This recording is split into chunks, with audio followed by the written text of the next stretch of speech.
पंढरीनाथ भगवान के अनन्य उपासी पंढरीनाथ भगवान का दर्शन करने जा रहे थे। तो दर्शन करने के लिए जब जा रहे थे तो देखा बड़ी भीड़ लगी है मंदिर में।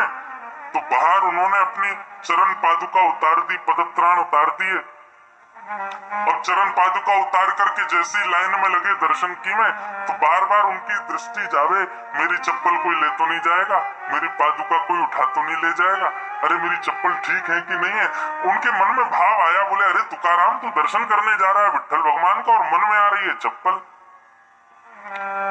तुकाराम जी लाइन तोड़ करके बाहर आ गए और आकर के अपना पटका खोला, पटका में चप्पल रखी और गांठ बांध के अपनी कमर से बांध ली। बोले पहन के नहीं जा सकते, कमर से बांध के तो जा सकता हूँ।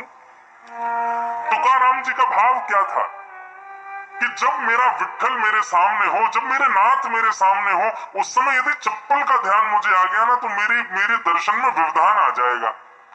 तो कहीं ये चप्पल व्यवधान का कारण ना बन जाए तो अपनी कमर पे बांध ली और तुकाराम जी चले गए मंदिर में भीतर।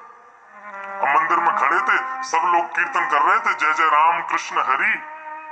तभी एक की नजर पड़ गई कि तुकाराम जी ने कमर पे चप्पल बांध रखी। उसने एक को बताई, एक ने दो को बताई, देखते देखते पूरे मंदिर में हल्ला होने लगा, अरे चप्पल कौन लाया, चप्पल कौन लाया। इतने में तुकाराम जी बोले भैया चप्पल पहन के नहीं आया हूँ, बांध के लाया हूँ। बोले अरे मूर्ख धूर्त, तू चप्पल भीतर लेके आ गया। तुकाराम जी बोले मेरी बात तो सुनो, मैं क्यों लेके आया हूँ, मेरी बात तो सुन लो। किसी ने नहीं सुनी, सब चढ़ गए और महाराज हाथापाई करने लगे और करते करते तुकाराम जी को मंदिर से बाहर कर दिया। तू दर्शन का अधिकारी नहीं है, चप्पल लेके भीतर आया। तुकाराम जी मंदिर के दूसरे कोने में जाकर के बैठ गए और बैठ करके बोले हे विट्ठल, मेरा मन का भाव आपके मंदिर की मर्यादा तोड़ना नहीं था। मुझे ऐसा भी नहीं कि चप्पल के प्रति मेरी बहुत आसक्ति है। मेरा मन ही दूषित है कि मैं मंदिर में जा रहा था तो बार बार चप्पल की स्मृति हो रही थी। तो मैंने तो केवल इसलिए यह किया था कि आपका दर्शन करने जब मैं सामने आपके खड़ा हूँ उस समय मेरी चप्पल का स्मृति मेरे अंदर ना आ जाए, इसलिए मैंने कमर से बांध ली थी। हे नाथ, यदि मुझसे अपराध हुआ हो तो क्षमा कर देना। हमेशा के लिए प्रतिबंध कर दिया कि आज के बाद तुम कभी विट्ठल भगवान के दर्शन नहीं कर पाओगे। तुकाराम जी रोने लगे और विट्ठल विट्ठल विट्ठल कहकर के जैसे ही रुदन किया, स्थिति ये हुई, सामने दर्शनार्थी खड़े थे, लाखों की तादाद में भीड़ खड़ी थी, लेकिन पंढरीनाथ भगवान ने अपना मुख उस तरफ मोड़ लिया जहां तुकाराम जी बैठे थे। अपना मुख ही मोड़ लिया, मंदिर का द्वार ही मोड़ दिया।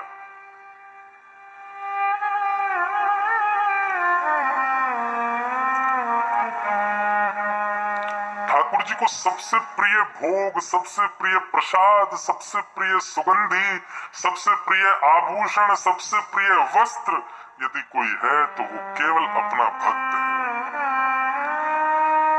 जब उनका प्रिय भक्त सन्मुख आता है ना तो उसको देख करके ही ठाकुर जी तृप्त हो जाते हैं, मतलब मानो भोग लग गया।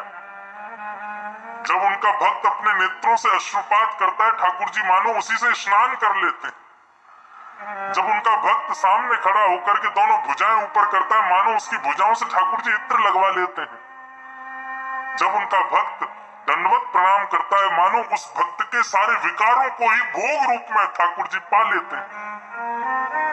भक्त ही सर्वस्व है ठाकुर जी। यदि कोई उसका अपमान करता है, कोई उससे बैर करता है, कोई उसको दूर रखता है, तो वो कितना भी बड़ा भक्त हो, ठाकुर जी उसको स्वीकार नहीं करते।